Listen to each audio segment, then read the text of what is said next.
उन्हें ही बैठकर सुनाते रहना अपनी ये कहानियां। हमें मारना क्यों चाहते हो? क्योंकि जब तुम दोनों को तड़प तड़प कर मरता हुआ देखूंगा, तुम्हारे अंदर जो बदले की आग है ना, वो शांत होगी। बदला?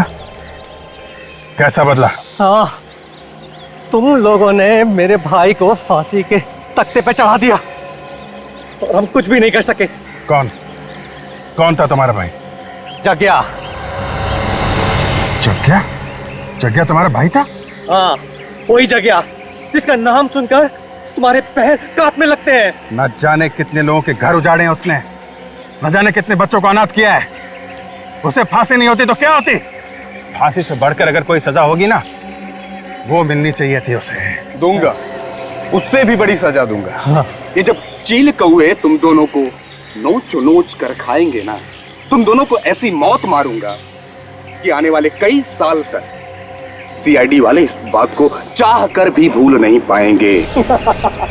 इस गड्ढे में पड़े चिल्लाते रहना और अपनी मौत को आते देखते रहना। हिम्मत से काम ना कर।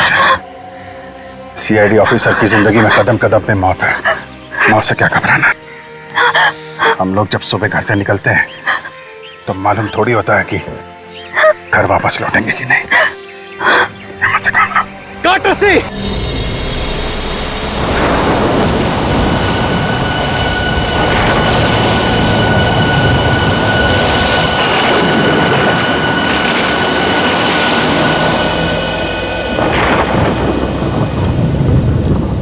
अभिजीत, ये गगन अब तक आया कैसे नहीं?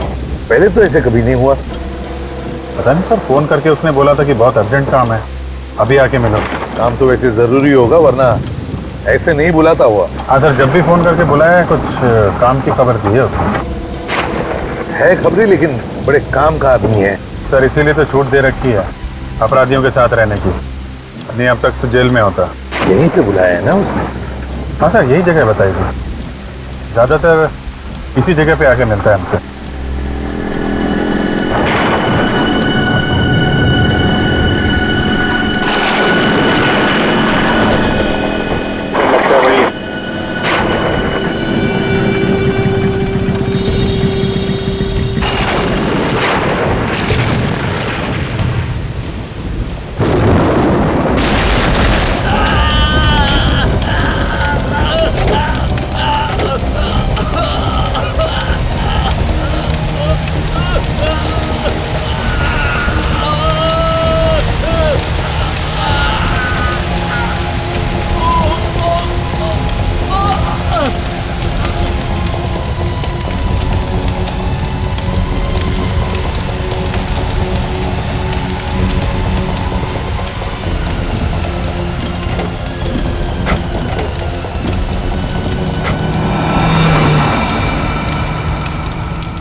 हाँ डॉक्टर साहब। आई एम सॉरी सर, मैं उसे बचा नहीं पाया।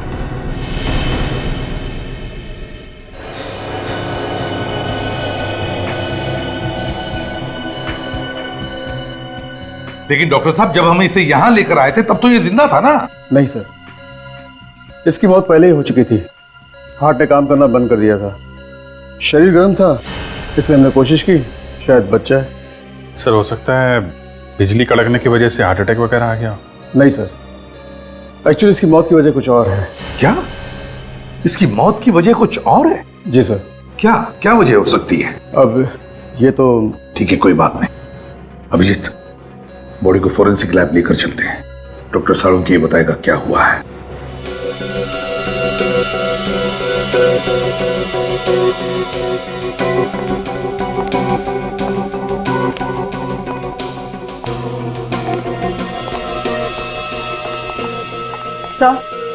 सर अगर आसमान से बिजली इसके ऊपर गिरती तो इसके सिर्फ हाथ और पैर ही क्यों जलते? इसका तो पूरा का पूरा शरीर जल जाना चाहिए था ना। बिल्कुल तारिका, बड़े बड़े पेड़, बड़ी बड़ी बिल्डिंगें जल जाती हैं। इस आदमी का तो नामो निशान मिट जाना चाहिए था। अरुण के बिजली हमारी आंखों के सामने सामने गिरी इस पर, जलकर ये बेचारा बेहोश हो गया था। नहीं बॉस, अगर आसमान से गिरी हुई बिजली का करंट इसे लगता तो आप लोग इसकी लाश लेकर के नहीं आते, इसकी राख लेकर के आते। ऐश। मगर सारुण के बिजली का झटका तो लगा है इसे। हाँ, करंट तो लगा है। ये कौन सी वाली बिजली है सर? ये किसकी आवाज? सर मैं बोला। इनकी तारीख? सर सॉरी सर, मुझे पहले बता देना चाहिए था। ये निखिल है, इंस्पेक्टर निखिल, सीआईडी में नया है। ओ, नया इंस्पेक्टर है। तो ये लैब में पहले ही दिन इसके चेहरे पर मुस्कुराहट क्यों, और वो भी एसीपी प्रद्युमन के सामने? तुम्हें मालूम है एसीपी प्रद्युमन के सामने अगर हंसना हो तो दीवार की तरफ मुंह करके सिर्फ 2 सेकंड के लिए हंस सकते हो, सिर्फ। अरे सीख जाएगा सारुण के साहब, सीख जाएगा। क्या भाई, तुम्हें मालूम नहीं था? नहीं सर, सॉरी सर। क्या सॉरी सर? सारुण के साहब के सामने हमारी नाक कटा दिया। सर मैं तो बस। एक बच्चे, जब 2 सीनियर बात कर रहे हो ना तो बीच में अपनी चोंच नहीं डालनी चाहिए। बच्चा है सर, माफ कर दो। जल्दी से माफी मांग लेना, वरना सालून के साहब ये केस छोड़ के भाग जाएंगे। मैं जब जब यहाँ पे आता हूँ मुंह को ताला लगा के आता हूँ। ओह अच्छा, तुम कब से सुधर गए फ्रेडी?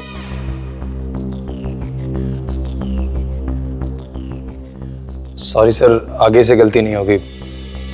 हाँ तो सारुण के, हाँ तो मैं ये बता रहा था बॉस कि जिस तरीके से इसके हाथ और पैर जले हुए हैं उससे लगता है कि इसे 250 वोल्ट की बिजली का करंट लगा है। मगर सारुण के करंट लगा तो लगा कैसे? वहां पर तो कोई तार या कोई केबल भी टूटा हुआ नहीं था, बस सिर्फ एक बिजली का खंबा था। बॉस, इसके हाथ और पैर देखने से पता चलता है कि इसने किसी ऐसी चीज को पकड़ा था जिससे वो करंट इसके शरीर में आ गया और इसके हाथ पैर जल गए।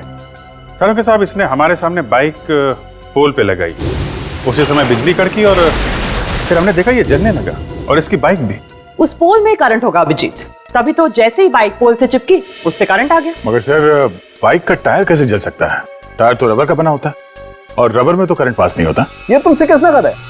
देखो, अगर हाई वोल्टेज करंट हो और अर्थिंग मिल जाए तो बॉस रबर के टायर में भी करंट पास हो सकता है। और वैसे भी अलग अलग किस्म के रबर होते हैं, है ना सारुण के, जैसे स्टील बेल्ट रबर या कार्बन रबर। एग्जैक्टली। और कई बार तो ऐसा होता है कि हाई वोल्टेज करंट की वजह से इन रबर में आग भी लग सकती है। और देखो, टायर में तो स्टील के वायर भी होते हैं, तो हो सकता है स्टील के वायर के थ्रू करंट पास हो गया।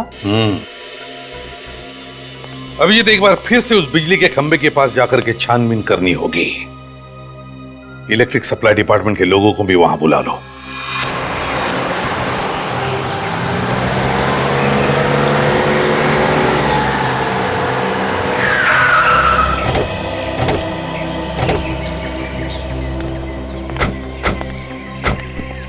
बुला जाओ जल्दी, चेक करो खंबे को।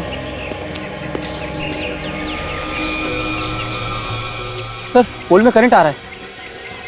जरा बाइक चेक करो। सर बाइक में भी करंट आ रहा है। पर गगन ने जैसे ही बाइक पोल पे लगाई होगी, करंट बाइक पे आ गया, और उसके बाद जगन को करंट लग गया। जरा ये जंक्शन बॉक्स खोल कर देखो।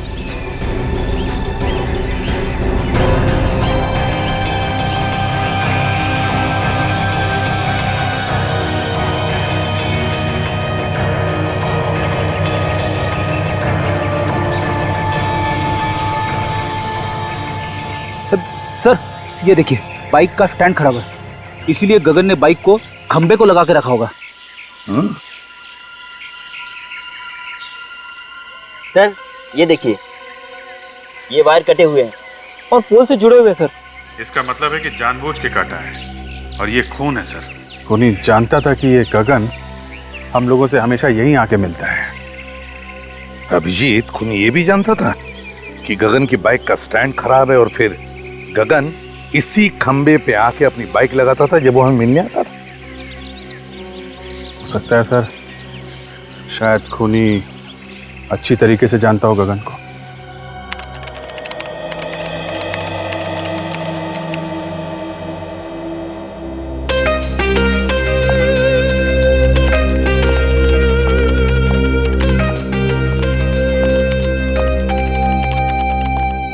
Hello sir. हेलो निखिल, तुम अभी नए हो, अभी तुमने फ्रेडी का कमाल देखा ही कहां है। ये लोग अगर सारा केस मेरे ऊपर छोड़ दे तो इस केस को मैं ऐसे ऐसे चुटकियों में सॉल्व कर दूं, चुटकियों में। सर वैसे भी मैंने आपके बारे में बहुत कुछ सुना है सर। अच्छा, फिर तो तुमने ये भी सुना होगा कि दयासुर को दरवाजा तोड़ना मैंने ही सिखाया है।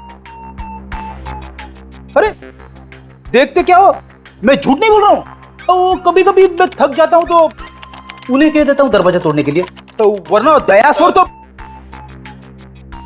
सर दया सर के बारे में आप ऐसी बातें मत करिए।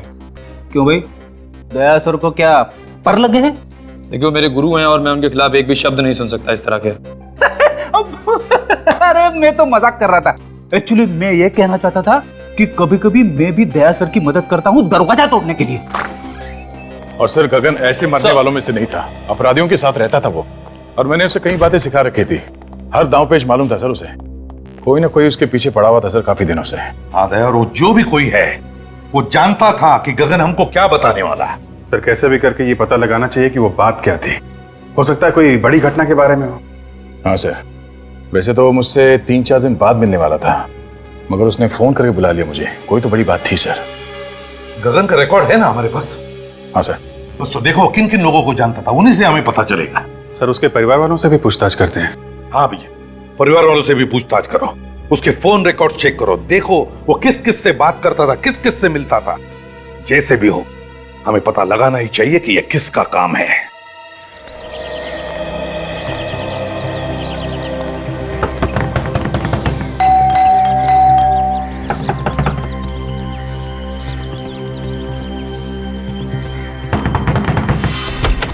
क्या है?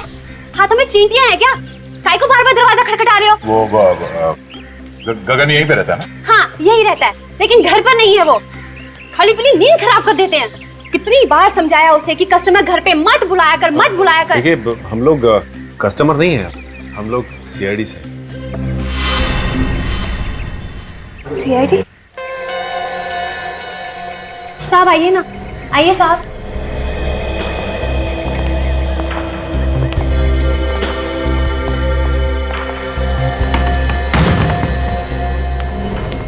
अब क्या हुआ साहब? मेरे पति ने फिर से उल्टा सीधा कुछ किया क्या? देखिए साहब, अब उसे सब कुछ छोड़ दिया है। अब तो मेरे मर्द ने प्लम्बर का धंधा शुरू कर दिया है। हमें मालूम है। तो फिर क्या हुआ साहब? देखिए आपके पति ने तो कुछ नहीं किया। तो फिर? वो बताइए ना क्या किया मेरे मर्द ने? आपके पति की मौत हो गई, किसी ने खून कर दिया उसका। बेहोश हो गई, पानी लेकर निक जल्दी।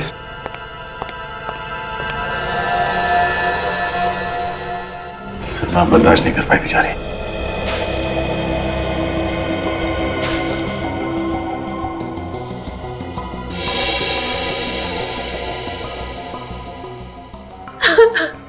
देखिए जो कुछ होना था वो हो गया। गगन की मौत का हमें भी बहुत दुख है। खबरी था वो हमारा। खबरी बना के मरवा डाला आप लोगों ने उसे। मुझे पता होता तो मैं ऐसा काम उसे कभी नहीं करने देती। सीआईडी की मदद करना कोई गुनाह नहीं है। आप हमें ये बताइए कि कोई दुश्मन था गगन का? मेरे पति ने हमेशा सबका भला किया है। जिसके पास पैसे नहीं होते थे मुफ्त में काम कर देते थे उसका। ऐसे भले इंसान का कोई दुश्मन कैसे हो सकता है साहब? देखिए कोई ना कोई तो उसका दुश्मन जरूर था जो उसके पीछे लगा हुआ था। मतलब उसको कैसे पता चलता कि वो हमसे मिलने वाला था? देखिए अगर आपको मालूम है तो आप बता दीजिए, वरना वो दुश्मन आपके लिए भी खतरनाक हो सकता है। मैंने कहा ना ऑफिसर, उनका कोई दुश्मन नहीं हो सकता। अच्छा, आप पिछले कुछ दिनों में कोई मिलने आया था उसे? देखिए प्लीज आराम से सोच के बताइए। कोई ऐसा आदमी उससे मिलने के लिए आता था जिस पे आपको शक हो? नहीं साहब, घर पे तो कोई नहीं आया था, लेकिन हाँ गगन कैरम क्लब जाते थे और पिछले 5-6 दिन पहले जब वो कैरम क्लब गए और वहां से लौटने के बाद कुछ टेंशन में लगे मुझे। टेंशन? किस बात की टेंशन थी उसे? मैंने पूछा उनसे कि क्या हुआ, मुझे बताइए, लेकिन उन्होंने कुछ नहीं बताया। बस कहा कि टेंशन है। बहुत जल्द सीआईडी से मिलना पड़ेगा। ये कैरम क्लब कहाँ पर है? हाँ जी, ये गगन के नाम से ही फोन है। मिल गया रिकॉर्ड? हाँ तो आप मेल कर दीजिए ना। या थैंक यू वेरी मच। जरा मेल चेक करना, उन लोगों ने गगन के फोन का रिकॉर्ड हम लोगों को मेल किया है। देखते हैं किसका फोन आया था और किसे फोन किया था इसने। मेल आ गया सर। हाँ ओपन करो, देखो।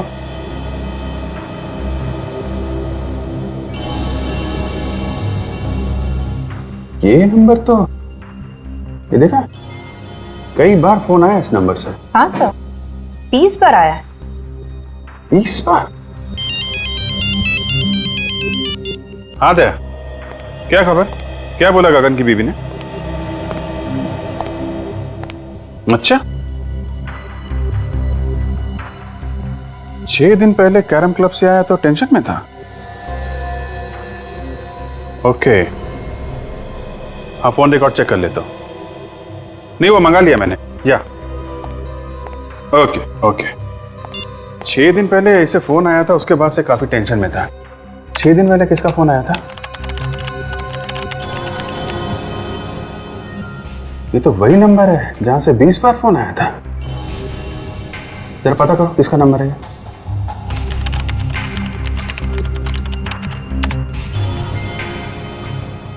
सर ये एसटी पुलिस स्टेशन का नंबर है। क्या? एसटी पुलिस स्टेशन का?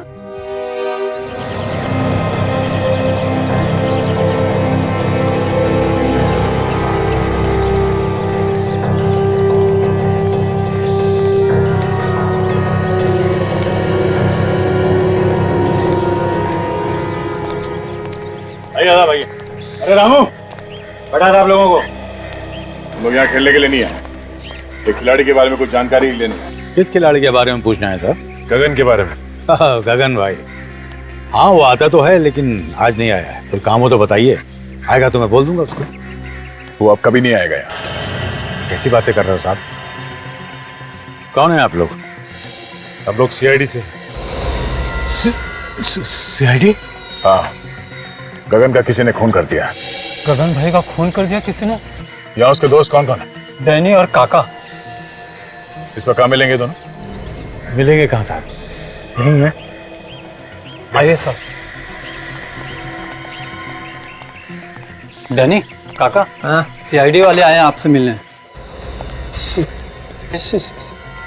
सीआईडी हमसे मिलने क्यों आई है? हाँ, हमने क्या किया? हमें गगन के बारे में कुछ जानकारी चाहिए थी। सर से जो पूछ रहे हैं साहब उसी से पूछो ना। जा गगन को उसके घर से बुला के ला। किसी को कहीं जाने की जरूरत नहीं है, जो कुछ पूछा जाए उसका साफ साफ जवाब दो बस। अच्छा ये बताओ कि तुम दोनों गगन के अच्छे दोस्त हो ना? जी हाँ। गगन अभी कहाँ है मालूम है? नहीं सर। देखो कल रात किसी ने गगन का खून कर दिया। खून? गगन का? किसने किया सर? 6 दिन पहले गगन तुम लोगों के साथ यहाँ पे आया था। 6 दिन पहले? हाँ, 6 दिन पहले वो हम लोगों के साथ यहाँ पे आया, लेकिन हम लोगों के साथ यहाँ से गया नहीं था। तो फिर किसके साथ गया? अपने किसी और दोस्त से मिलने के लिए बोल रहा था वो। ये तुम दोनों के अलावा उसका नया दोस्त कौन आ गया? साहब हम लोगों के अलावा कौन सा नया दोस्त है हमें तो नहीं मालूम, पर हाँ हम लोगों के चले जाने के बाद वो काफी देर तक यहीं बैठा था। उसके बाद सर उससे कौन मिला, क्या हुआ, कुछ नहीं पता सर। अच्छा ये बताओ कि तुमने यहाँ पे गगन से मिलते हुए किसी को देखा क्या? आप मिलते हुए नहीं देखा मैंने भी, काफी देर तक बैठा रहा यहाँ पर। अच्छा उसका यहाँ पे किसी के साथ झगड़ा था? हाँ सर था। जीतू और गगन में आपस में नहीं बनती थी, 36 का आंकड़ा था साहब। जीतू कौन है? सर हमने उसका नाम तो सुना है सर, लेकिन हम जानते नहीं कि कौन है वो। मैं जानता हूँ सर जीतू को, कई बार मेरे सामने झगड़ा हुआ है उन दोनों का। जीतू ने धमकी भी दी थी जान से मारने की गगन को। सर कहीं जीतू ने तो नहीं? ये जीतू कहाँ रहता है, जरा उसका एड्रेस है ना? सर बोरीवली में कहीं रहता है। सर आप लोग यहाँ क्या हो सर? गगन नाम के आदमी को जानते हो? गगन? हाँ, ये उसकी फोटो है। नहीं सर, इस आदमी को मैंने पहले कभी नहीं देखा। इस गगन को यहाँ से इस पुलिस स्टेशन से कई बार फोन किए गए हैं। यहाँ से? हाँ। आप में से किसी ने गगन नाम के किसी आदमी को फोन किया था? नहीं सर। गगन के फोन रिकॉर्ड में यहाँ का फोन नंबर है। फोन तो यहीं से किया गया है। पता नहीं सर। सर याद कीजिए, कोई बाहर का आदमी हो सकता है। यहाँ तो बहुत लोग आते जाते हैं।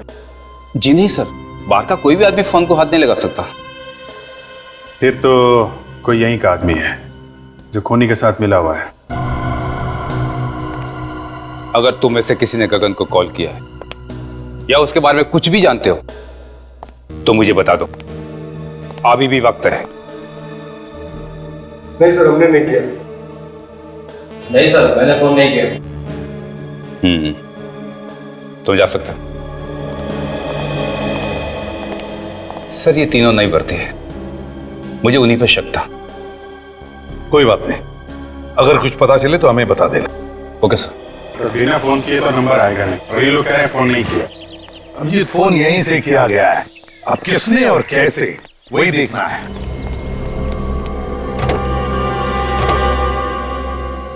सर, हाँ सर, लगता है पता चल गया कि फोन कहाँ से किया गया है। अच्छा, कहाँ से? वो देखिए सर, ये जंक्शन बॉक्स पुलिस स्टेशन के बिल्कुल पास में है। हो सकता है यहाँ से कुछ छेड़छाड़ की गई हो। हाँ जी,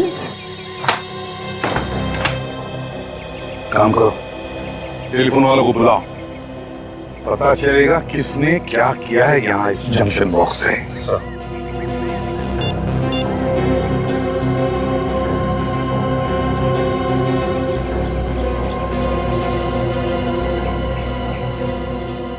इस एरिया के सारे टेलीफोन लाइंस इसी जंक्शन बॉक्स में जुड़ी हुई हैं। हाँ सर। जरा पुलिस स्टेशन की लाइन चेक करो, देखो किसने कुछ छेड़छाड़ किया है क्या।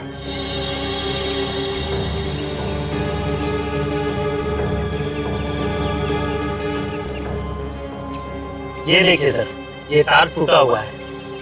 तो इसका मतलब है अभिजीत, खूनी ने इस वायर को तोड़कर दूसरी वायर लगाकर फोन किया और फिर पहले ये से जोड़ के रख दी है। मगर सर इतनी सारी लाइंस जा रही है यहाँ से, तो फिर खूनी को कैसे पता चला होगा कि कौन सी लाइन पुलिस स्टेशन की है? हो सकता है टेलीफोन डिपार्टमेंट का कोई आदमी मिला उससे।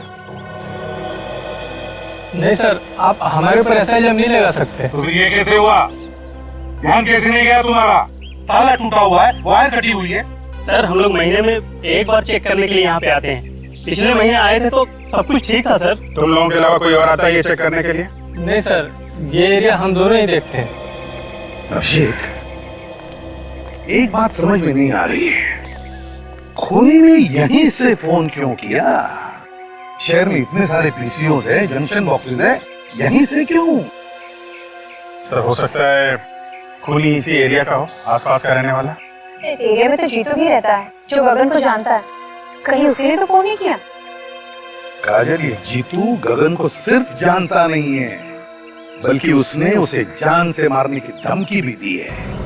जान से मारने की। जीतू से मिलना पड़ेगा अभिजीत।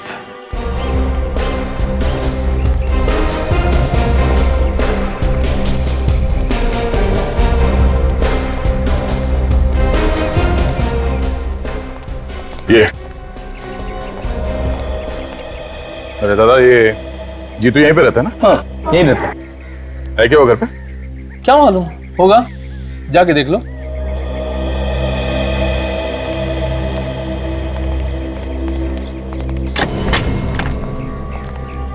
जीतू। हाँ क्या हुआ? बस तुझसे मिलने चले आए। आप लोग हैं कौन? तेरे दूर के रिश्तेदार हैं, तुझे साथ ले जाने आए हैं। अरे भाई साफ साफ बताओ, कौन हो तुम लोग? सीआईडी। सीआईडी? हाँ। गगन का खून क्यों किया तुमने? क्या गगन का खून हो गया? अब ये एक्टिंग वैक्टिंग खत्म हो गई हो तो आगे बढ़े। हाँ, क्यों मारा गगन को? सर मैं गगन को क्यों मारूंगा? मेरी उससे क्या दुश्मनी है? तेरा झगड़ा हुआ था ना उसके साथ कैरम क्लब में। सर जब मैं किसी कैरम क्लब गया ही नहीं तो झगड़े का तो सवाल ही नहीं उठता ना। ये गगन जहाँ पे रहता है उसके घर के पास में नुक्कड़ पे एक कैरम क्लब है, कुछ याद आया तुम्हें? नुक्कड़ पे कैरम क्लब? तेरे पास सिर्फ 1 सेकंड है, जो कुछ मालूम है सच सच बता, वरना मेरा एक हाथ पड़ेगा तो 10 दिन तक तेरा दिमाग झंझनाता रह जाएगा। तू वहां पर कैरम क्लब में गया था, तुझे लोगों ने वहां पे देखा था, और तेरा झगड़ा भी हुआ था गगन के साथ में। सच बोल, हुआ था या नहीं? हाँ सर, याद आया। अच्छा हुआ, जल्दी याद आ गया। गगन के साथ झगड़ा हुआ था ना? हाँ? वो तो सर ऐसे ही थोड़ी बहुत कहा सुनी हो गई थी, फिर बाद में बोलचाल हो गई सर। ऐसी कहा सुनी तो अक्सर हो जाती है हमारे बीच। किस बात को लेकर झगड़ा हुआ था तुम दोनों के बीच? वो सर, पहले मैं गगन के पड़ोस में रहता था, तो इलेक्ट्रिसिटी के बिल को लेकर थोड़ी सी कहा सुनी हो गई थी। सर, छोटे मोटे इलेक्ट्रिसिटी बिल के लिए कोई किसी को मार सकता है क्या? नहीं। पर इसने तो गगन का खून कर दिया। नहीं सर, मैंने गगन को नहीं मारा सर, मैं सच कह रहा हूँ सर। अगर कोई ये कह दे कि मैंने गगन का खून किया है तो सर आप जो मर्जी सजा दीजिएगा सर। सचिन! सर आप ठीक है ना? किसने गोली मारी? सर गोली लगी तुम्हें? सर वो रहा सर।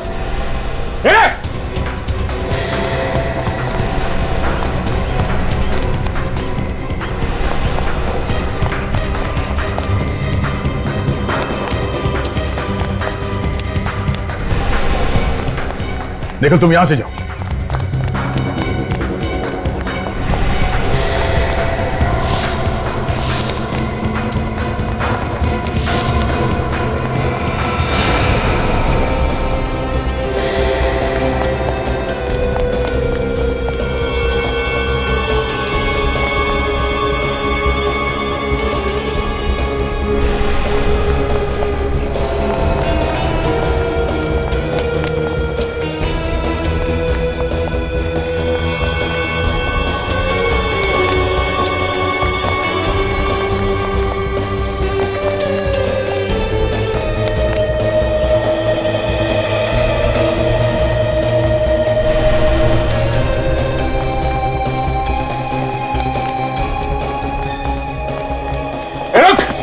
रुक जा!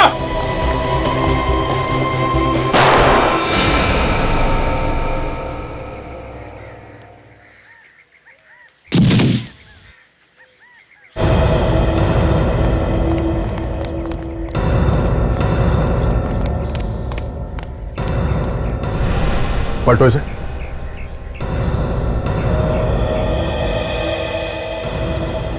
सर, इसके तो सीने में गोली लगी।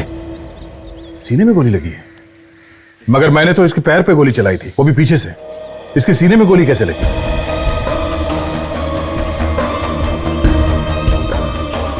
हाँ सर, अगर पीछे से गोली लगी होती तो इसकी पीठ में कहीं कोई निशान होता, लेकिन पीठ में कोई भी निशान नहीं। सचिन, किसी ने सामने से गोली चलाई है। देखो आसपास कोई छुप के बैठा है क्या? जल्दी।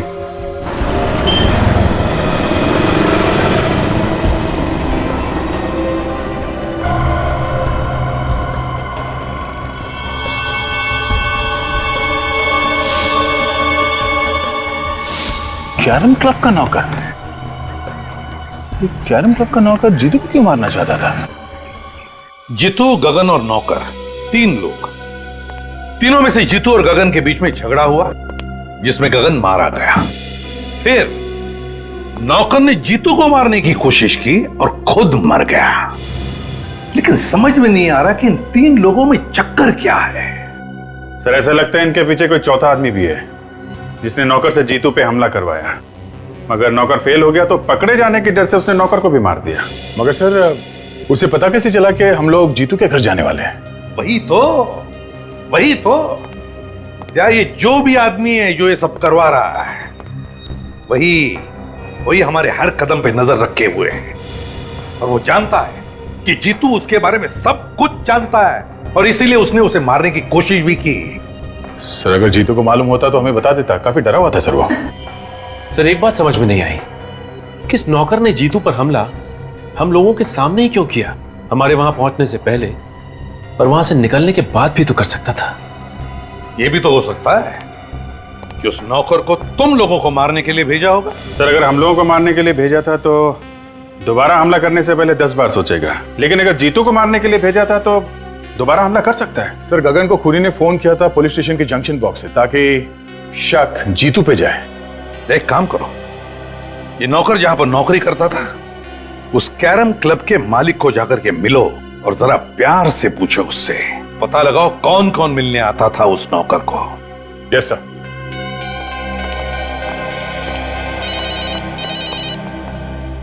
हेलो, क्या? कहां पे? ठीक है, हम लोग आते हैं। क्या हुआ अभिजीत? सर, ढलान रोड पे एक लाश पड़ी हुई है। लाश? जब तुम्हारा नौकर तुम्हारी आंखों के सामने इतनी गड़बड़ कर रहा था तो तुम्हें भी कुछ मालूम होगा ना? हाँ? मिला हुआ है नौकर के साथ ना? तू भी धंधे की कसम साहब, वाकई मुझे उसकी करतूतों के बारे में कुछ नहीं मालूम साहब। जब तुम्हारा नौकर यहाँ पे 24 घंटे पड़े रहता था तो मालूम कैसे नहीं? नहीं साहब, 24 घंटे तो नहीं रहता था, कभी कभी बाहर घूमने फिरने भी तो जाता था। उससे मिलने के लिए कौन कौन आता था यहाँ पे? साहब मिलने तो बहुत से लोग आते थे, लेकिन ज्यादातर गुंडे टाइप के लोग होते थे। ओह, तो गलत कामों में पड़ा हुआ था, इसीलिए उसका खून हो गया। कल कोई आया था उससे मिलने के लिए यहाँ पे? सब मिलने तो कोई नहीं आया था। हाँ, एक फोन जरूर आया था साहब, मैंने उसे बात करते हुए सुना था। क्या क्या बात कर रहा था वो फोन पे? साहब वो किसी मुर्दा घर के बारे में बात कर रहा था। मुर्दा घर के बारे में बात कर रहा था? एक कैरम क्लब में काम करने वाला आदमी मुर्दा घर के बारे में क्यों बात करेगा? और क्या सुना तुमने? सब सुना तो मैंने कुछ नहीं। उसके बाद वो फौरन मेरे पास आया और कहने लगा कि उसके किसी रिश्तेदार का एक्सीडेंट हो गया, उसे अभी का भी जाना है। कितने बजे थे उस वक्त? साहब करीब दोपहर के 2 बजे की। दोपहर के 2 बजे? यहाँ आसपास के एरिया में जितने मुर्दा घर हैं उन सब में जाके इस नौकर का फोटो दिखा दिखा के पूछते हैं, कोई ना कोई सुराग जरूर मिलेगा। चलो।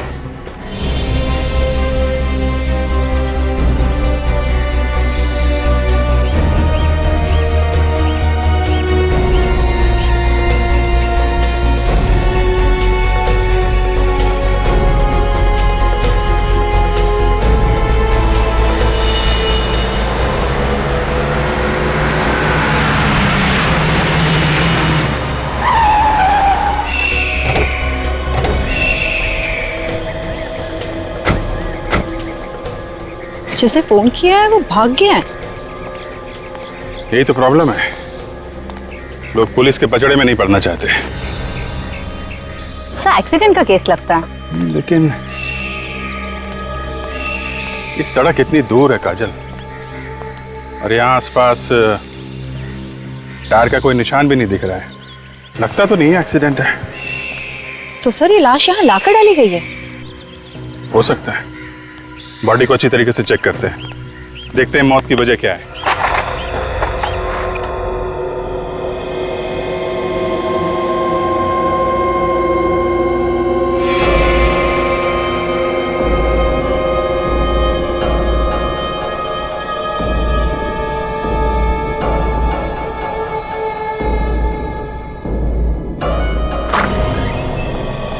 सर, तुम यहाँ के इंचार्ज हो? जी, मैं यहाँ की देखभाल करता हूँ। और आप लोग? हम लोग सीआईडी से। आप लोगों को भी पता चल गया उस लाश के बारे में? लाश के बारे में? हाँ, आप उसी लाश के बारे में पूछताछ करने आए ना जो चोरी हो गई? चोरी हो गई थी? हाँ, चोरी हो गई थी, उसी के बारे में। साहब मेरा विश्वास करो साहब, मुझे पता नहीं साहब वो अचानक लाश कैसे गायब हो गई। लोग झूठ बोल रहे हैं साहब कि लाश मैंने चुराई है। मैं लाश क्यों चुराऊंगा साहब? तो फिर किसने चुराई लाश? मुझे पता नहीं साहब। पता नहीं मतलब? इस जगह की देखभाल तुम ही करते हो ना, तो तुम्हें कैसे नहीं पता? सर कोई इसको बेहोश करके लाश को चुरा कर ले गया। मुझे ये इस फोटो को देखे, यही आदमी था क्या वो? साहब मुझे किसी ने सिर पे पीछे से मारा साहब, मैं उसका चेहरा नहीं देख पाया साहब। कितने बजे हुआ ये सब? यही कल 2:30 बजे के करीब साहब। सर ये काम पक्का रामू ने किया है। हाँ सर। सर ये कैरम क्लब का मालिक बता रहा था कि रामू वहां से 2 बजे निकला और ये जगह वहां से 20-25 मिनट की दूरी पे है। पर रामू ये लाश चुराएगा क्यों? करेगा क्या उस लाश का? वैसे वो लाश थी किसकी? सभी एक एक्सीडेंटल केस था तो इसकी शिनाख्त नहीं हो पाई थी। लाश की फोटो तो खींची होगी? हाँ साहब, फोटो है हमारे रिकॉर्ड में। ठीक है, फोटो लेके आओ। जी।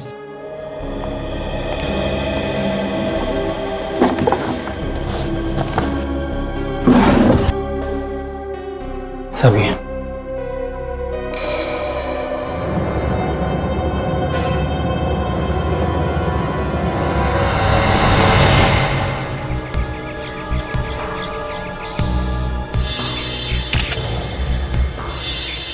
है तो ये एक्सीडेंट का ही केस, लेकिन ये एक्सीडेंट यहाँ नहीं हुआ है काजल। ये कैसे पता चला सर? एक तो ये लाश काफी दिन पुरानी है, दूसरा अगर एक्सीडेंट यहाँ पे हुआ होता तो यहाँ जमीन पे भी आसपास खून पड़ा होता, लेकिन जमीन पे कहीं भी खून नहीं है। खून सिर्फ इस बॉडी के ऊपर है और इसके चेहरे पे, और कहीं भी खून नहीं है। ये क्या है?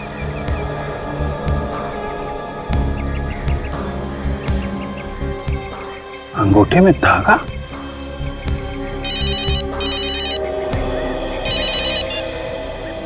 हाँ सचिन बोलो। क्या मुर्दा घर से लाश चोरी हो गई? हाँ हाँ, एक मिनट जरा ये लाश का हुलिया बताना।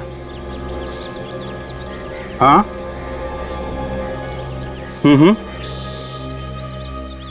यार, जैसा हुलिया तुम बता रहे हो वैसी लाश हमारे सामने पड़ी हुई है, और इसके पैर पे धागा बंधा हुआ है, वो जो मुर्दा घर में बांधते हैं ना पैर पे नंबरिंग के लिए, वैसा ही। हाँ, एक्सीडेंट की लाश है। ओह, ऐसा लगता है ये किसी की चाल है।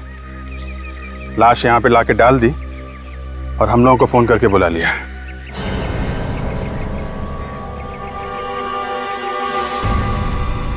हेलो हेलो अभिजीत साहब। हे! मोबाइल।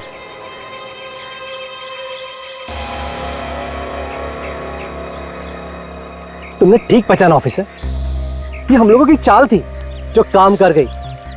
मगर मैंने इससे पहले कभी नहीं सोचा था कि सीआईडी वाले इतने बेवकूफ होंगे जो इतनी आसानी से चाल में फंस जाएंगे। फोन कट गया तो फिर से लगाओ ना, फिर से ट्राई करो, नेटवर्क का कुछ प्रॉब्लम हो सकता है।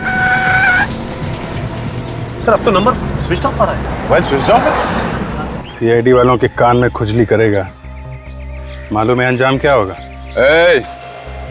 अंजाम अंजाम छोड़, और तू ज्यादा से ज्यादा करेगा क्या? गुदगुदी करेगा? चल कर लेना। मजा आता है।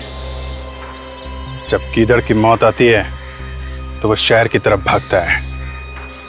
तुम लोगों ने अपनी मौत को दावत दे दी है। सर काजल का फोन भी बंद आ रहा है। क्या दोनों का फोन एक साथ बंद है? तो कुछ और ही चक्कर लगता है। अभिजीत सर भी कह रहे थे कि इन सब के पीछे कोई चाल है। सर कहीं अभिजीत सर और काजल की जान खतरे में तो नहीं है? निखिल, सीआईडी ऑफिसर्स की जान हमेशा ही खतरे में होती है। हिलना नहीं ऑफिसर, वरना गोली चल जाएगी। दे ना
अभी भी वक्त है,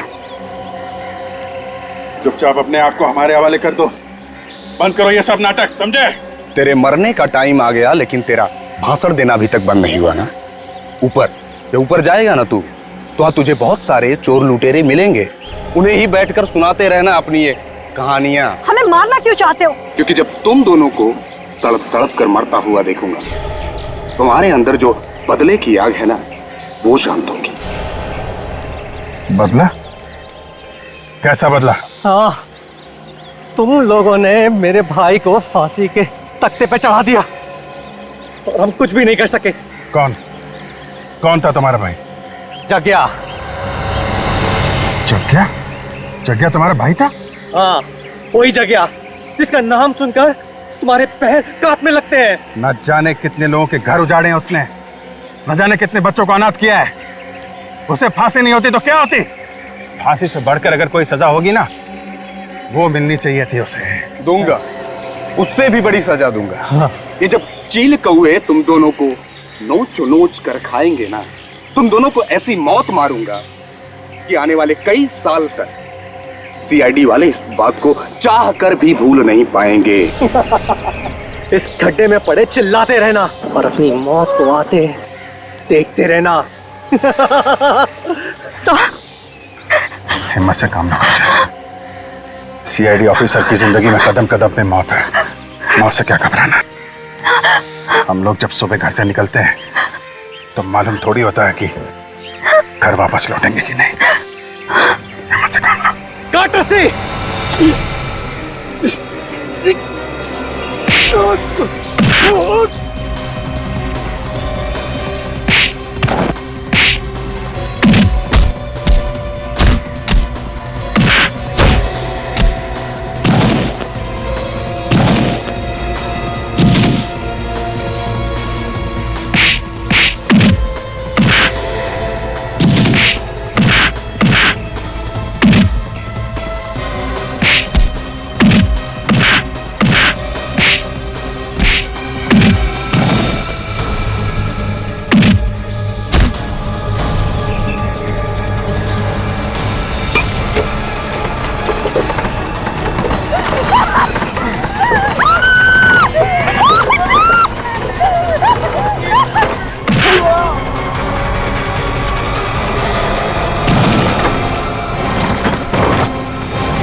ये दोनों जग्या के भाई हैं। पूरी सीआईडी टीम से बदला लेना चाहते थे। सीआईडी वालों से बदला? कभी सपने में भी मत सोचना, समझे? अब जेल में बैठकर बदला लेना अपने भाई की मौत का। तुम दोनों को तो फांसी होगी, फांसी।